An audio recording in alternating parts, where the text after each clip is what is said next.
Hi there friends, welcome to episode 6 of Learn to Design Then Knit. I'm Megan of the Unapologetic Knitter, and when I'm not creating these videos, I'm a tech editor. So today we are going to be creating the fourth piece of our garment. We are finally going to be doing the front shaping. I'm excited to say that I'm all caught up. I've got both of my sleeves completed, and the back of my garment is completed up to the last couple of rows of ribbing at the very bottom, which, where are those hiding? There they are. I have a few rows of ribbing left to do. I ran out of yarn on the back, like I finished a ball, and then I really wanted to get to the sleeves, so I have another ball standing by to finish the hem before I work on the front of my sweater. But I'm very happy to say that I'm all caught up and back on track. Today might be the last kind of overcast day we get here in the Pacific Northwest before summer really kicks in. So it seems like the perfect day to cast on the front of my garment and get caught up for when we do our collar and finishing and kind of final episode of this mini series. So there we go. So today we are going to be looking at the requiremements for shaping both the yoke shaping and the collar shaping for whatever style you've chosen for your garment. Like all of the videos up to date in this series, we're going to be doing a lot of top-down, looking at the numbers. There's going to be a spreadsheet to help you track your shaping at your neckline versus your armholes. So without further ado, let's just get right into it. The shaping for the front of our garment is going to feel quite a bit like the shaping for the back of the garment in some respects. We're going to be looking at some of the numbers from week 4, where we talked about all of the shaping for the armhole edges in conjunction with the numbers that we're talking about today, but we're going to have some differences when it comes to the type of neckline you've chosen. So first, let's just talk about neckline options before we even get into the numbers. If we go all the way back to my first week's design, I decided I wanted to have a bit of a rounded or a crew neckline style collar, the base of which was 3 inches lower than the top of my high point shoulder. When we are knitting a raglan sweater from the top down in the round, the entire neckline gets cast on at the same time. There's no option to have this kind of shaping. You essentially end up with a bit of a square neckline. We've got our stitches that we cast on for the back, for the sleeve, for the front, and for the second sleeve. Although when we wear it, it tends to look like a circle, structurally it is really quite square. So if you have decided you don't want to have any neckline shaping to the front of your raglan, you just want to cast it on as if you were working in the round, that's fine. The construction of your front is going to be almost identical to the back, with the exception that we won't have any short rows. If you are working a crew neck or a V-neck style neckline on your sweater, the math for today is going to be slightly more complex, but there's going to be great visuals, a lot like episode 5, where we break down the pieces of our shaping separately. So let's talk about our armhole shaping. We're going to, as I mentioned a moment ago, be pulling numbers from week 4 when we talked about our yoke depth and the number of stitches we had to increase down each edge. So I'm not going to go into very much detail here because we've already done this, but I'll just walk you through what numbers you need to look for from the work we did in week 4 when we did the back of the garment. So the first thing that we need to do is figure out our rates of shaping down our armhole edges. If you are casting on a straight number of stitches so that your front and back edges are the same, great. You will simply do that and make the shape of your yoke. For those of us who are adding a curved or a V-neck collar to our sweater, we still need to start with that total number of stitches.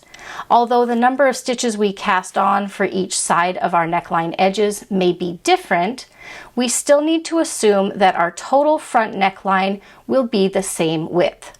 So what we need to do is go back to our week 4 document. So here is my week 4 when we did the back of the garment. We're going to remind ourselves what the back width of our neckline edge was and how many stitches that was. For me, it was 39. So we're going to place those 39 stitches as our starting cast on. Even if it's not, it's okay. It's just to help us figure out the shaping of our yoke. The end number of stitches is also going to be coming from that same document. It is going to be the total number of stitches for our underarm width. In my case, it was 24 1/16 inches, which worked out to be 123 stitches. So that is our end number of stitches. So we've got 39 stitches at the top. I will have 123 stitches across the bottom of the yoke when I'm done. And one more item from week 4 is our yoke depth. My target yoke depth from the cast on edge to the bottom of my underarm was 7 3/4 inches, which I worked out to be 97 rows. We're not including our short row numbers in that because we're not adding short rows to the front, so we're going to pull that base number over. So one more time, our start is 39 stitches, our end is 123 stitches, and we have 97 rows over which to work it. I've even got a note here. This does not include any short rows. So we now know that the number of stitches to increase at each edge is 42, because our difference between 39 and 123 is 84, and we divide that by 2. Then we're going to figure out our rate of shaping, just as we've done for the last 2 episodes. We divide our total number of rows. Remember, this is going to be the total number minus 1, because I don't really count that first wrong side setup row. So that's our 96 rows divided by the total number of stitches we have to increase over each edge, and we figure out our math. So without belaboring the point here, I know that I'm going to have to work 30 2-row intervals and 12 3-row intervals to use up all 96 rows. Okay, I am going to have a spreadsheet like episode 5 where I show you how this all breaks down, but I just wanted to give you an idea of where the math comes from for our armhole edges. It's very much like the math we did in episode 4 and episode 5, where we were determining our rates of shaping for the back of the yoke or the edges of our sleeves. Now we need to move on to our neckline shaping section. This is where we're going to have an if that, then this sort of situation. So if you are not casting on to have any kind of curved edge, this section and this section will not relate to you. You will cast on your total number of target stitches and work all of this shaping that we've just worked out for your yoke, and then you will proceed into your body, remembering that your body below the armhole is going to be exactly the same as the back of your garment, because we want these 2 edges to be the same length so we can seam them together without problems. If you are going to be adding a curved or a V neckline, we need to work some math out to figure out where our shaping needs to occur. If you are going to be doing a V-neck as opposed to a crew or a rounded neckline like I'm proposing, I recommend checking out episode 30 of my Knit Talk podcast. I'll link this in the description below the video. It walks you through specific math for a V-neck, but it's going to look very similar to what's happening here. The only caveat is that you won't have any cast-on stitches at the bottom of your neckline. So if you're planning to do a V-neck, follow along. It's going to be very, very similar to what we're doing here. So when it comes to creating a neckline edge that is not straight across on a raglan-style garment, we want to have the fewest possible number of stitches at the tops of our shoulders, that's this edge here on each side of the neckline, as possible. Why we do this as the smallest number possible is so that when we pick up all of our stitches for our collar, we don't have weird jogs in our work. Our shoulder is going to be seamed at this edge here where we've got our where I have my stockinette columns, I should say. And so when we pick up along that edge, the fewer stitches we have between the picked up edge and the front edge of our collar, the less of a jog we will get in our work. So we try to keep this as narrow as we can understanding that we still have to leave room for us to create increases in our work. So I have selected to have 7 stitches as the number of stitches at the top of each shoulder for my garment. This may differ for you based on varying parameters, but I want to talk to you about where I came up with my numbers. So my 3 stitches at the edge are my 2 selvage stitches, which I've been working in stockinette stitch here, and 1 stitch for my seaming edge. This is where I'll be seaming my edges together, so I know that stitch is a loss. So essentially this works out to be 2 stitches wide once it's seamed, but from my total number of stitches cast on, it has to be 3 to account for that seaming stitch. The 4 comes from some personal preferences. So when I pick up stitches along a collar edge, I know I'm going to lose 1 stitch at that edge because we pick up and knit into that edge. So that's 1 stitch. I don't like to pick up immediately adjacent to an increase. So I will leave a 2nd stitch that will be a straight stockinette stitch column next to my increases.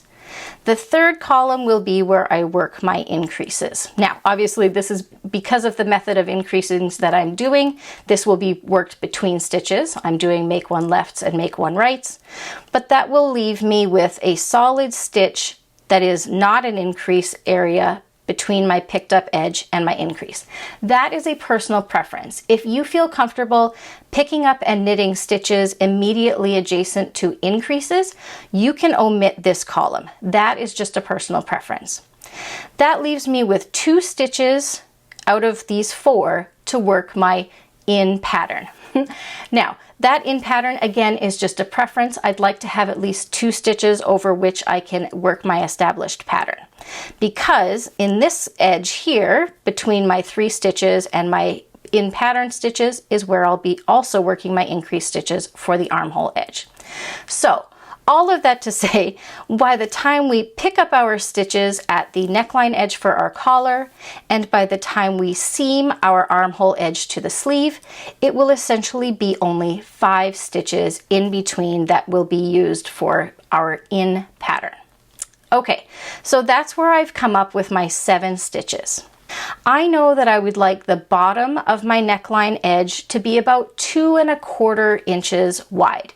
This width can vary person to person. If you want your collar to be more pointy and have a narrower base, you would plan to cast on fewer stitches. If you would like a really flat bottom of your crew neck, let's say you want your line to be more like here, you would cast on more stitches. All in all, I would say somewhere between 2 and 4 inches in a stitches equivalency would be fine for the bottom of your collar cast on. I've chosen to go with 2¼ inches, which translates to 11 stitches. So what we need to do to figure out how many stitches we have to increase down each edge, whether you're doing a rounded or a V-neck, is to take our total number of stitches that we would cast on if we were casting on for the back. We subtract 7 2 times because I have 7 stitches for each shoulder starting point. And I also subtract 11, which is the base width of my collar cast on edge. So when I subtract my 2 shoulder widths, my 7 and my 7, and my 11, which is the base of collar width, I end up with 39 minus 25, which is a difference of 14. So I know that I need to create 14 stitches down the edges of my neckline to reach this cast on point. Because we've got 2 edges, right? We have to divide that 14 by 2, and I get 7. So that means that when it's time for me to start curving my neckline over that given depth, I have to increase 7 stitches down each side of my collar edge. So that's my 7 per side right here. Now, per my original design, which I have to find the paper of again, bear with me here. Okay, so per my original design, I wanted the bottom of my collar to be 3 inches below the top of shoulder. But just like the yoke, where we end up subtracting the depth of our, or half the depth of our shoulder width from that yoke depth, we have to do the same as the collar. So in this original design, I wanted my total yoke depth to be 8 3/4 inches, but because my half shoulder width is 1 inch, my yoke depth is 7 3/4 inches. The exact same math is going to apply to your neckline depth. If you decided from your high point shoulder to the bottom of your neckline you want it to be 3 inches, we would subtract that half shoulder width, which for my case is 1 inch, which means my shoulder drop from the top of my front to the bottom of my collar is going to be 2 inches. So that's where we take a look here at this blow up of my neckline. So I've got 1 inch and 1 inch. I've decided that for my curved collar, I would like to have 1 inch that is worked straight, meaning I have no increases at this neckline edge. And then over the remaining 1 inch of my total 2 inch depth, I'm going to be working my increases, which means over my 1 inch, which I'm going to say is 12 rows, I have to increase 7 stitches down each edge. So now this is where we return to the math that we've been doing for determining the shaping of our yoke, and we're going to apply it to our collar. Whoops, I put 13 in here. I apologize. This should be 12. So over the 12 rows for this 1 inch, I need to increase 7 stitches, so which works out to be 1.85. We're going to round that up and round that down just like we did for our numbers for the yoke shaping, and determine how many intervals of 1 row shaping and how many intervals of 2 row shaping we need to work to use up all 12 of those rows. In my case, it works out that I need to work a 1 row interval twice and a 2 row interval 5 times. So the math here is exactly the same as the math would be for figuring out the shaping of your yoke, but we're going to apply it to the shaping of our collar. If you're doing a V-neck, you will not have this cast on point like this. You will have your 2 edges come to a very center point. So your numbers will not include this 11. It would be your total cast on minus your 2 shoulder widths, and that would be it. Check out episode 30 of the Knit Talk podcast just for clarification to walk through all of the steps on how to adjust the shaping of a V-neck neckline. So since I received a fairly positive response from some of you viewers about the way that I broke down the shaping of the yoke, I thought it would be pertinent to do it again here. So this is going to look a lot like the spreadsheet that we created in episode 5, where we were talking about the different rates of shaping at the front edge and the back edge of our sleeves. We've instead now going to have broken it down to be the left front and the right front as worn of our garment. So this mimics the sketch of, actually let me fold this up a little bit so it's a little larger, or you can see the larger blow up. Okay, so here's what we've got. These 2 documents directly relate to one another. So we've got our left front as worn. Remember, it would be reversed because we are looking top down at this as opposed to how we wear it. So this is our left front, pardon my writing, and our right front. Okay, so what I know now from doing the math for the neckline shaping, as well as all of the math that we did for our yoke shaping, we're going to have 2 rates of shaping down the front of our garment. Now you're going to notice that there's this big gap in between our 2 sets of numbers. That's because our fronts, when we begin, are not joined to one another. We're going to have to work the stitches on each side of our neckline edge until the front meets separately from one another.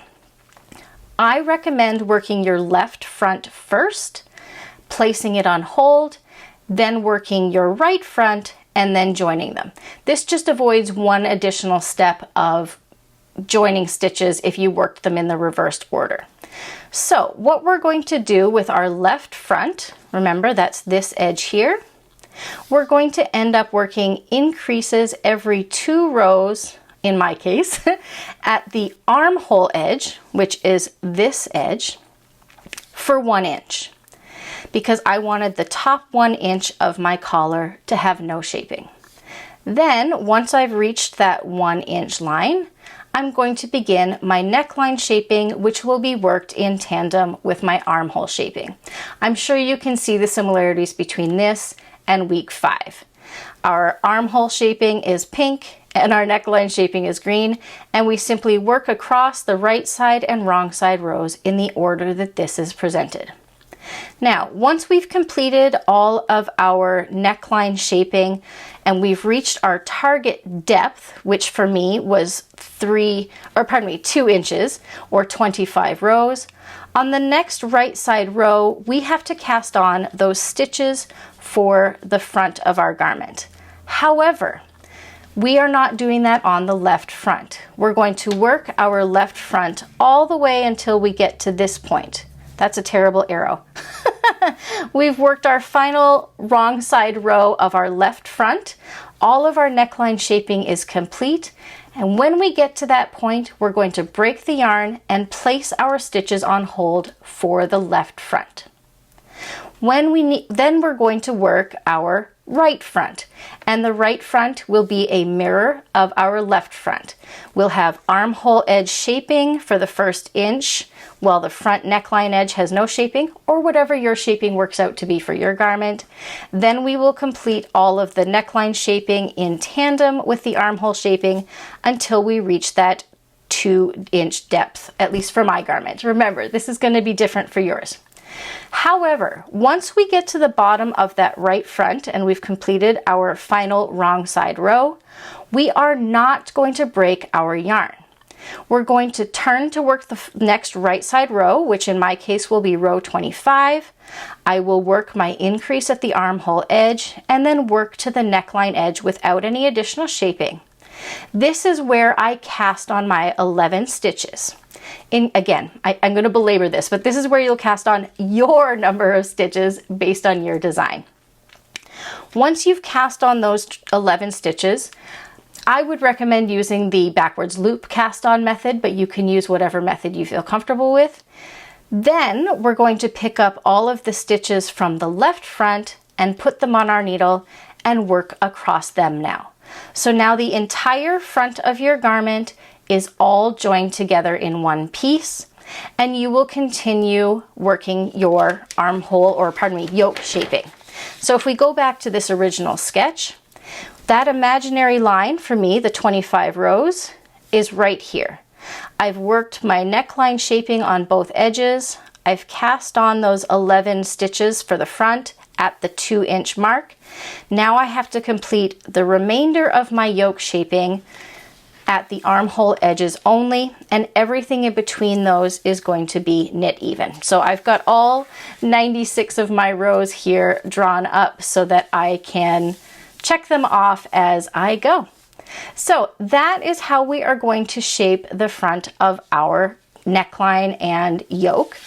And as I mentioned, or kind of scrambled through really quickly when we first got into this top-down section, the bottom of our garment, the body of the front of our garment will be the same as the back of the garment. So in my case, I believe I had 150 rows of body and then 25 rows of hem for 175 total. So this will be the exact same on my front as it is on my back. So as I was creating this series, I really wanted to think about how to best explain all the different components of a raglan shaped garment. And I know that when I first released the series, there was some pushback from people who wanted it to be worked in the round. I really feel like working it flat was the right way to approach all of the different aspects of the shaping so you can see how it's constructed, why it's constructed that way, and then eventually transpose it into a garment in the round, which I know is everyone's preference. I shouldn't say everyone's preference, that's unfair, which is the majority of people's preference because it's just easier. So I hope you've enjoyed working through each one of these sections. They were obviously done in this order specifically so that you could see how simple the shaping can be on the back and how it gets more and more complex when we work in the sleeve shaping, as well as any neckline shaping that you may decide to add to your garment. So I hope the process has made sense to you so far. In 2 weeks, 2 weeks. Yeah, I think we'll try to do 2 weeks for the final episode. We're going to be talking about picking up stitches for your collar, as well as seaming the garment. So come on back in a couple of weeks for the 7th and final episode of this little series. And until then, have a wonderful rest of your weekend, and happy knitting.